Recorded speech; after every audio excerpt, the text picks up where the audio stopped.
Je vois d'ici qu'on va m'objecter. Vous voulez tout simplement instiller peu à peu des idées philosophiques teintées d'hermétisme, de cabale, d'alchimie et de religion en mystère, bref, de l'ésotérisme. Oh, la belle affaire! Cela me fait penser à l'anecdote suivante qui est assez drôle et comique.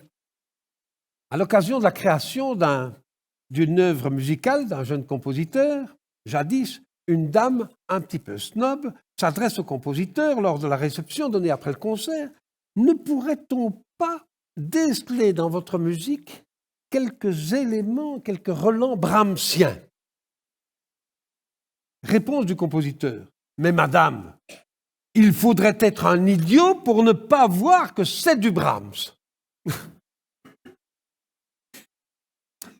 Bien sûr, je vous indique franchement la couleur sur ce que l'histoire a fait de moi. Je suis catholique romain, croyant, passionné par les 3 langues du Collège des 3 langues, qui a eu tant d'ennuis à Leuven lors de sa création. Peut-être pas autant que Scolanova quand on a commencé, ou peut-être plus, j'en sais rien, mais ça a été très difficile, je vous assure. Donc, les 3 langues, latin, grec, hébreu, parce que sur la croix du Christ, c'était écrit en latin, grec et hébreu. Bon. Je suis un lecteur enthousiaste des traités de Kabbalah. La Kabbalah, c'est la tradition de l'interprétation des textes hébreux, mais pas seulement.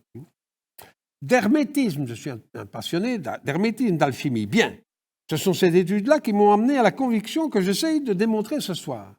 Cela ne fait pas l'ombre d'un doute. Mais le problème est-il résolu pour longtemps, avec un jeu d'étiquettes? C'est l'éternel tarte à la crème, on dit de quelqu'un, il est manichéen. Ah, vous avez lu Manès ou Manis, suivant. Hein? On dit, un tel est machiavélique. Ah bon, vous avez lu Machiavel? Hein? Monsieur un tel, vous êtes un peu marxiste. Ah bon, vous avez lu Marx? Vous avez étudié Marx? Je pourrais être membre de l'ordre de la Jarretière, avoir été initié chez les Peaux-Rouges ou les Inuits. Je pourrais être gymnosophiste, brahmane ou tibétain ou tout ce que vous voudrez, fût-ce un ancien prisonnier de l'Antin. Cela ne résoudra pas la question qui transcende tout et qui est: y a-t-il une philosophie? S'il y en a vraiment une, ce dont je suis persuadé, ça mérite d'être cherché. Qu'on l'appelle Prisca Philosophia ou Scientia Perennis, comme disait, je crois, Pic de la Mirandole ou Marcille Ficin. Il y avait Marcille Ficin, Pic de la Mirandole, Ange Policien.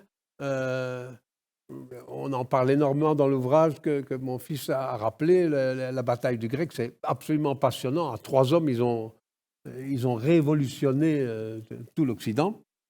Hein? Qu'on la nomme science d'Adam, sagesse traditionnelle, art royal ou sacerdotal, connaissance primordiale, ou tout ce que l'on voudra. Que ce soit le chinois Lao Tzu, qui 6 siècles avant Jésus-Christ disait « Je m'applique à agir selon les pères de la tradition », ou le néoplatonicien Porphyre, qui dans son célèbre Entre des nymphes affirme « Il faut en toute chose considérer la sagesse antique ». Que ce soit Jésus venant accomplir la Torah de Moïse, lui-même Jésus formé en Égypte, comme Moïse, et affirmant l'existence d'une clé de la science. Je crois que normalement devrait apparaître l'Évangile. Ben voilà, une clé de la science. Tous, absolument tous, quelle que soit la valeur qu'on veuille bien lui accorder aujourd'hui, quelle que soit son obédience, sa religion, son athéisme, tout ce qu'on veut. Tous allèguent et déclarent comme un postulat la réalité d'une science parfaite à laquelle ils se réfèrent comme une pierre de touche. Je pourrais réellement vous ensevelir sous une avalanche de citations les plus claires qui soient. Mais outre une longueur fastidieuse et impossible dans le cadre restreint d'une conférence, quand bien même j'en alléguerais 1000, comment pourrais-je, parviendrais-je à empêcher qui que ce soit de me rétorquer que d'autres ont pensé le contraire? Je vous demande donc seulement de me croire quand je prétends que ces affirmations sont légion et qu'il faut être aveugle, endoctriné ou de très mauvaise foi pour le nier. Qu'on ne croit pas à cette science, d'accord, ou qu'on la croit moins puissante et absolue que ce que les anciens prétendaient, encore d'accord. Et je n'y vois aucun inconvénient. Chacun a ses croyances. Que l'on affirme en revanche que la toute grande majorité des anciens n'y croyaient pas et n'affirmaient pas son existence, là, non seulement je ne suis absolument plus d'accord avec une telle contre-vérité historique, mais je penserai à l'instant qu'il s'agit là d'un lavage de cerveau et il faudrait de gros efforts et beaucoup de peine pour me faire changer de position et me convaincre.